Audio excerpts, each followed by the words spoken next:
अगला स्टेशन उद्योग भवन है। नेक्स्ट स्टेशन इज उद्योग भवन। दिल्ली मेट्रो में रोजाना लाखों लोग इसी आवाज के साथ अपना सफर तय करते हैं। इतना ही नहीं बल्कि कुछ लोगों को ये अनाउंसमेंट्स मुंह जुबानी तक याद है। लेकिन क्या आपको पता है कि दिल्ली मेट्रो के पीछे जिस शख्स की आवाज़ है वो कौन है?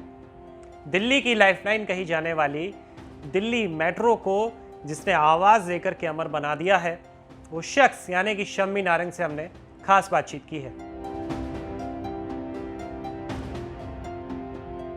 आखिरकार लंबे इंतजार के बाद दिल्ली मेट्रो दोबारा शुरू होने वाली है।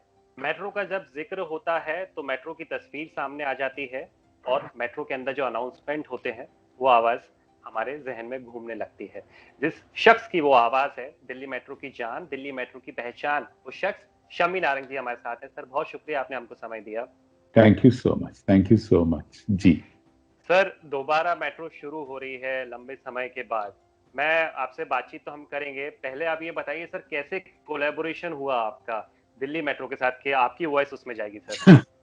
ये 99-2000 की बात है, 99-2000 की। उन दिनों में मतलब पूरी जद्दोजहद चल रही थी इसे शुरू करने की। लाइनें बिछ गई थी, स्टेशन बन गए थे और ट्रायल बेसिस के ऊपर और एक छोटे साइज की रेलगाड़ी एक छोटे ट्रैक के लिए, मतलब जो शायद वो 30,000 से शाहदरा तक था वो। हाँ, तो पहला जो ट्रायल जिसे बोलते हैं उसके लिए गाड़ी मंगा ली गई। तब एकदम से ख्याल आया कि साहब गाड़ी के अंदर इन ट्रेन मैसेजेस भी होते हैं, उद्घोषणाएं भी होती हैं। तो तब श्रीधरन साहब उसके मैनेजिंग डायरेक्टर थे, चेयरमैन थे। तो उन्होंने कहा ठीक है, अभी ऐसा करो, कोई आपके जहन में कोई अगर आवाजें हो तो बताओ। तो उन्होंने कहा साहब ऐसा करते हैं, उन्होंने कहा कि मैं अंग्रेजी में खबरें देखता हूं तो मुझे एक रिन्नी खन्ना है और there is one boy who reads in Hindi, I really like him. तो उन्होंने कहा कि आप शम्मी नारंग की बात कर रहे हैं? ओ या नारंग नारंग नारंग। ये बातें मुझे बाद में मालूम पड़ी, जो लोग उस वक्त कमेटी में होंगे। तो we don't promise them anything, कोई वादा नहीं करते उनसे, लेकिन बहुत छोटे से रिक्वायरमेंट, अभी तो चंद स्टेशन हैं, चंद हिदायतें हैं, निर्देश हैं, तो इस वजह से अभी इनको रिकॉर्ड करा के देख लेते हैं। और अच्छी बात यह है कि इनका खुद का स्टूडियो भी है। मेरे को फोन आया, उन्होंने कहा कि ऐसे ऐसे, तो जाहिर सी बात है कि आप और रिन्नी खन्ना दोनों खबरों से भी जुड़े हुए हैं, तो हम चाहेंगे कि आप हमारी ये छोटी सी अनाउंसमेंट्स हैं ये आप करिए। तो हमारा हमेशा एक मकसद होता है, और ये सबसे पहले हम पूछते हैं क्लाइंट से कि साहब आपकी जो टारगेट ऑडियंस है, जो सुनने वाले लोग हैं, वो कौन हैं? तो अगर सपोज कीजिए बहुत ही सोफिस्टिकेटेड है तो हमारी टोनालिटी वैसी हो जाएगी, हमारी वॉइस वैसी हो जाएगी। गांव का सीन है तो हम एक सरपंच बन जाएंगे, है ना? तो ये हम लोग सब जानते हैं ये करना। तो हमने पूछा कि आपको, तो वो कहते हैं यार हमें भी ज्यादा नहीं पता, आप ही क्यों नहीं कुछ सुझाव देते हमें? जी। तो हमने बोला दो चीजें हैं साहब। एक तो ये है कि उच्चारण का पूरा ख्याल होना चाहिए। अगर मुझे जोरबाग बोलना है तो बाग का पूरा ग नुक्ता सुनाई देना चाहिए। जी। क्योंकि जब दुनिया चढ़ेगी और वो यकीनन हमारी आवाज को पहचानेंगे तो कहेंगे यार शम्मी नारंग से उम्मीद नहीं थी या रिन्नी खन्ना से उम्मीद नहीं थी कि वो भी मिसप्रोनाउंस करें इसे, है ना? तो पहला तवज्जो इस पे होगी। और दूसरी बात होगी कि इसका जो अंदाज होगा, वो स्टाइल होगा, बिल्कुल मुख्तलिफ होगा, बिल्कुल अलग होगा। क्योंकि आप ये मान के चलिए कि जब हमारी रेलगाड़ी मेट्रो ट्रेन चलेगी तो जाहिर सी बात है उसके अपने पहियों की आवाज होगी, उसकी एयर कंडीशनिंग की आवाज होगी, उसमें लोग होंगे जो बात कर रहे होंगे, और पटरियों पर भी किसी भी चीज की चलने की आवाज आएगी। तो ये मान के चलिए कि जिसे एम्बियंट साउंड कहते हैं, वातावरणीय आवाज जिसे कहते हैं, वो आवाज होगी। और उसको आपका उद्देश्य ये होना चाहिए कि आपकी आवाज बिना चिल्लाए उस आवाज को चीर दे, और उसे चीरने के लिए आपको अंदाज बदलना पड़ेगा। तो हमने जब अंदाज में भेजा नॉर्मली जैसे निखिल मैं आपके साथ बात कर रहा हूं तो मैं ये तो नहीं कहूंगा कि निखिल बहुत अच्छा लग रहा है तुमसे बात करके, है ना, पर उसमें हमने इस तरह से बोला कि आपने मॉड्यूलेशन किया उसके लिए? हाँ मॉड्यूलेशन, बल्कि ये कहिए कि हमने मॉड्यूलेट बिल्कुल नहीं किया, हमने अच्छा। बिल्कुल स्ट्रेट रखा।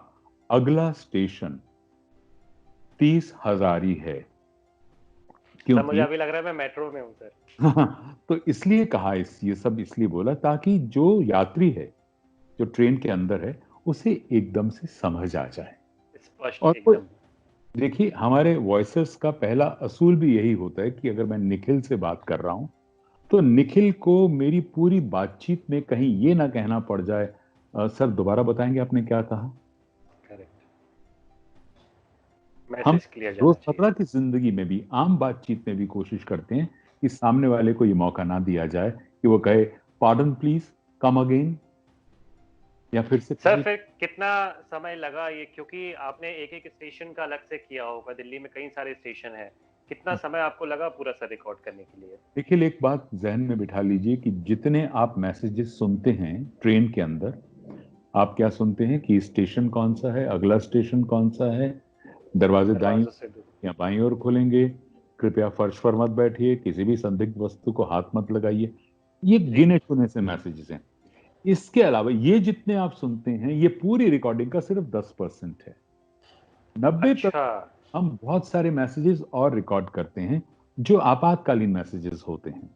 कल ओके। को गाड़ी खराब हो गई तो कौन सी गाड़ी उसे खींचेगी, पीछे वाली, आगे वाली, उस स्टेशन पे गाड़ी रुकेगी भी या नहीं रुकेगी, अगर कोई अप्रिय घटना हो जाती है, आग लग जाती है, शॉर्ट सर्किटिंग हो जाती है, उसके अलग से मैसेजेस हैं कि आप कृपया इस दरवाजे से निकास करिए, आप लिफ्ट का प्रयोग मत करिए, आप एस्केलेटर पर यूं मत करिए। तो इतने सारे निर्देश और नियम उस वक्त आपके सामने आ जाते हैं जो हम रिकॉर्ड करते हैं, और उसकी ओरिएंटेशन, उसकी ट्रेनिंग, उसका प्रशिक्षण हर जो एक ट्रेन पायलट होता है उसको होती है।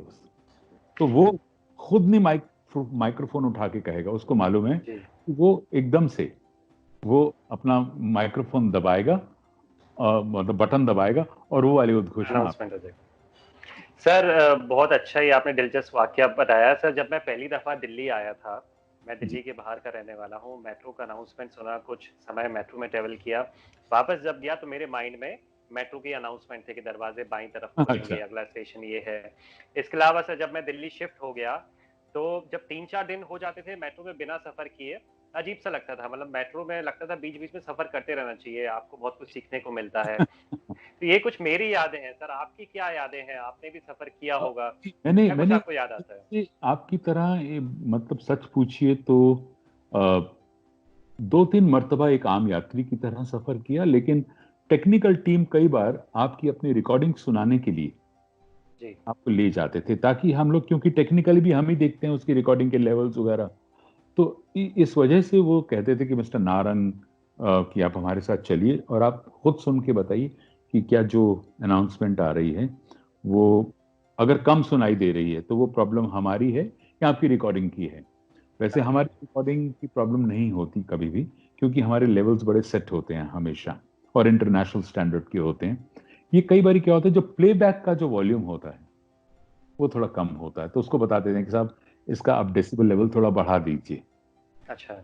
तो वो चलता रहता है। तो इस वजह से टेक्निकल टीम के साथ एक बार गया, 2-3 बार, अगर उनको लगता है कि कुछ इसमें इस चीज को दुरुस्त कर सकते हैं या इसको बेहतर बना सकते हैं, इस वजह से आपको ले जाते हैं।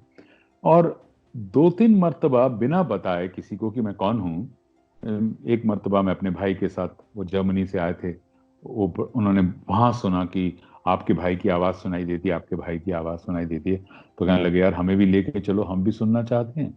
तो हम मालवीय नगर स्टेशन से बैठे थे और चांदनी चौक तक गए थे ताकि वो सीसगंज गुरुद्वारे में माथा भी टेक माथा लें, टेक जी, हाँ, और मेरी आवाज भी सुन लें और मेट्रो का।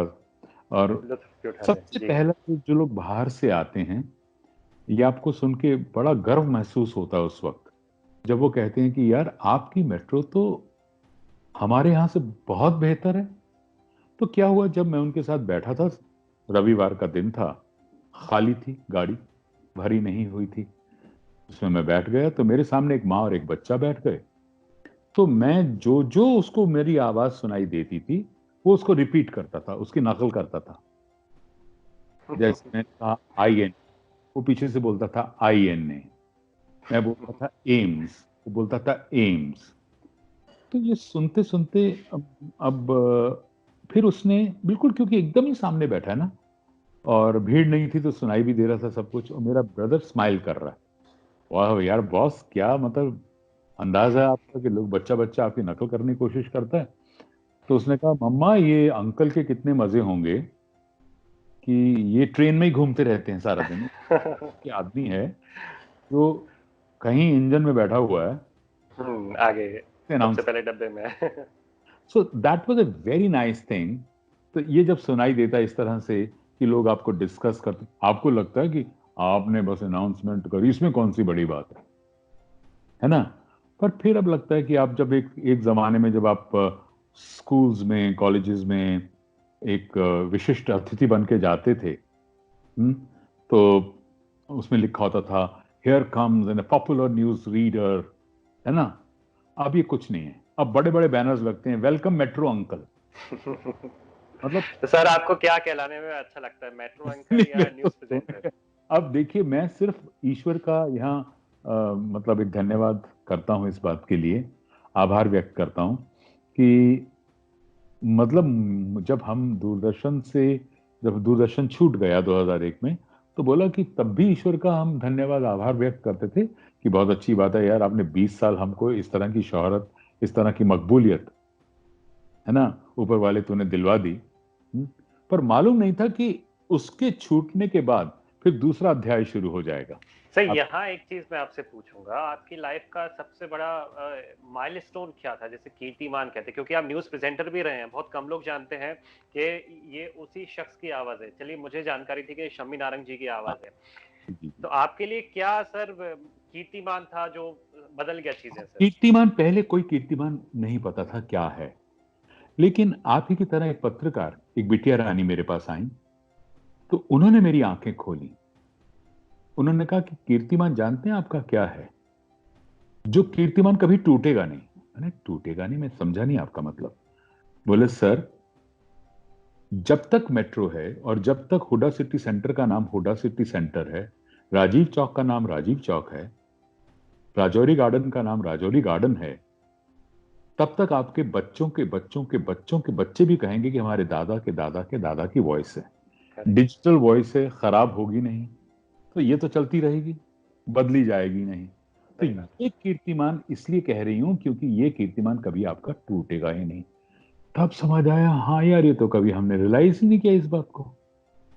सही बात है। ये जो आप कह रहे थे, अब लगता है कि जितनी बार मैं अनाउंसमेंट्स करता हूं या रिकॉर्ड करता हूं, उतनी बार लगता है कि यार मैं तो रोज एक नया कीर्तिमान बना रहा हूं इसके लिए। आज एक और स्टेशन जुड़ गया, आज एक और नियम जुड़ गया, आज एक और निर्देश जुड़ गया।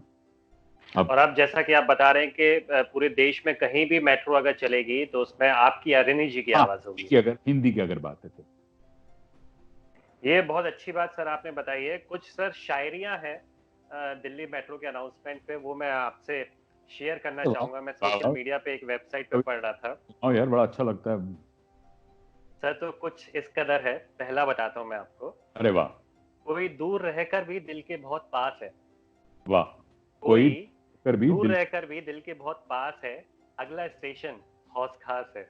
अरे वाह, कसम से अगर ये हम स्टाइल करना चाहते हैं ना, तो अब ये है कि गाड़ी स्टेशन निकल जाएगा, लोग उसे ही सुनते रह जाएंगे, वो अलग बात। ये सब बट आने वाले टाइम में जो भी जहां मेट्रो शुरू वहां आप कर सकते हैं। अरे वो भी हो जाएगा, फिर कहेंगे सर अब ऑर्केस्ट्रा भी लेके बैठिए और गाते हुए बताइए। सर दूसरा सुनाता हूँ मैं आपको। एग्जाम्स में पास होना है तो मन लगाकर पढ़ाई करें। एग्जाम्स में पास होना है तो मन लगा के पढ़ाई करें। पुरुष यात्रियों से अनुरोध है कि वो महिलाओं के लिए आरक्षित डिब्बे में ना चले। अरे वाह, तुमको अब जरूर समझ आएगा, जरूर समझ आएगा ये बात। सर आखिरी वाला मैं आपको बताता हूँ। दिल लगा कर किसी का दिल तोड़ना बहुत बुरी बात है। दिल लगाकर किसी का दिल तोड़ना बहुत बुरी बात है, कुछ बात क्योंकि है। ऐसा करना दंडनीय अपराध है। अरे वाह वाह यार, उसको मैं पहले तो सलाम भेजना चाहता हूँ जिसने ये लिखा। अगर आपने लिखा है तो मतलब मैं आपके जज्बे को, आपकी शायरी को सलाम करता हूँ। सर मैंने ये सोशल मीडिया से, वेबसाइट से लिया, मुझे लगता और है आपके साथ शेयर इससे करना चाहिए था। अभी अरे वो गुमनाम रह जाते हैं लिखने वाले, पर अगर वो इस इंटरव्यू को देख रहे हैं तो मेरा सच पूछिए तो नमन है उनको, सलाम है। वाकई में सर क्रिएटिविटी बहुत बड़ी है। सर हम खत्म करने की ओर है, लेकिन मैंने सुना था कि एक समय ऐसा था कि ये कहा गया कि इंदिरा गांधी जी की जो रिपोर्ट्स बनेंगी उसमें शम्मी नारंग जी की आवाज होगी। क्या था वो किस्सा सर, हाँ, बताइए। ये सिर्फ इंदिरा जी के साथ ही नहीं था, ये ज्यादातर जितनी भी कोई अहम, जो असाधारण जितनी घटनाएं या दुर्घटनाएं, चाहे वो बहुत अच्छी नहीं रही जिंदगी में, उसके लिए कहा जाता था कि आज ये खबर अहम है, इसके लिए एक तो इन्हें बुलाया जाए। तो क्या होता था, इंदिरा जी के टाइम में जब प्राइम मिनिस्टर दौरे पे जाती थी तो उसी दिन वो लौट के आ गई, अगले दिन लौट के आई, तो उसकी एक रिपोर्ट तैयार होती थी। वो हर चैनल बनाता है नॉर्मली, है ना, क्योंकि कैमरामैन जाता था, वो अब तब लाइव तो ट्रांसमिशन बहुत मुश्किल होती थी, तो आके उसे कंपाइल किया जाता था। तो जब कंपाइल हो जाती थी तो उस स्टोरी को नॉर्मली एक एडिटर या कोई भी पढ़ देता था, तो वो उनको लगा कि ये मतलब इतना अहम दौरा करके आई हैं, तो आवाज जो आ रही है पीछे से, जिसे वॉइस ओवर कहते हैं, वो इंसाफ नहीं कर पा रहा उस प्रेजेंटेशन के साथ। तब तक ऊपर वाले की फजल से मैंने पढ़ना शुरू कर दिया था, लोगों तक आवाज पहुंचनी शुरू हो गई थी, और people started liking me also, उनका प्यार था। तो उसके बाद एक दिन डायरेक्टर साहब के पास चिट्ठी आती है कि अब जब भी इंदिरा गांधी जी या प्राइम मिनिस्टर या प्रेसिडेंट ऑल्सो, ये तो इंफॉर्मेशन ब्रॉडकास्टिंग की तरफ से आता है ना जी, कि जब भी इनकी रिपोर्ट हो, बने कंपाइलेशन हो, आवाज शम्मी नारंग की होनी चाहिए, अगर वो हिंदी में है तो। वैसे हिंदी में ही होती, 99% वो हिंदी में ही होता था। सर लॉकडाउन का समय है, 6 महीने से सब लोग घरों के अंदर हैं। आपकी जी, आवाज के लोग कायल हैं, आपकी आवाज से दिल्ली मेट्रो का एक वो जिक्र आता है, पर क्योंकि आप 6 महीने से घर पे हैं, तो आपके परिवार वाले, स्पेशली आपकी सर वाइफ, आपकी आवाज सुन के सर बोर हो गई होंगी। और नहीं, वो अब उनके पास, बेचारियों के पास अब कोई चारा नहीं है, यू नो, लाइक आखिरी वक्त में क्या खाक मुसलमान बनेंगे अब तो इन्हें ही झेलना और झेलना पड़ेगा। हाँ, बट हाँ, वो मतलब वो कुछ लोग बहुत फेडअप हो चुके होंगे और कुछ लोग बहुत मिस कर रहे होंगे। नहीं सर, आई एम श्योर कि बहुत सारे लोग मिस कर रहे होंगे, और दोबारा 1 हफ्ते बाद शुरू होने वाली है मेट्रो, तो आपकी आवाज और वो पूरा सर जो एम्बियंस है दोबारा सुनने को मिलेगा लोगों को। चलिए सर, जाते जाते मैं आपसे सर एक रिक्वेस्ट करूंगा कि आपकी आवाज में लोगों के लिए, क्योंकि अब कोरोना के वक्त में नियम कायदे कानून सब बदल जाएंगे, ट्रैवलिंग का तरीका बदल जाएगा, आपकी आवाज में क्या मैसेज देना चाहेंगे सर, अब जो लोग मेट्रो में ट्रैवल करेंगे तो? यात्रीगण कृपया ध्यान दें, सुख, सुरक्षा और सुविधा के दरवाजे उसी तरह से हमेशा के लिए आपके लिए खुले रहेंगे। आपसे निवेदन है कि इन्हें इसी तरह खुशहाल बनाए रखने के लिए सरकारी नियमों का पालन करें, हाथों को सैनिटाइज करें, मास्क लगाएं, और जो भी बताई गई दूरी है उस दूरी को जरूर बनाए रखें। ईश्वर से प्रार्थना करते हैं कि आपका सफर सफल हो। चलिए सर, बहुत शुक्रिया सर, आपने हमको समय दिया और बहुत अच्छा लगा सर आपसे बातचीत करके sir. Thank you so much, God bless you Nikhil, thank you so much.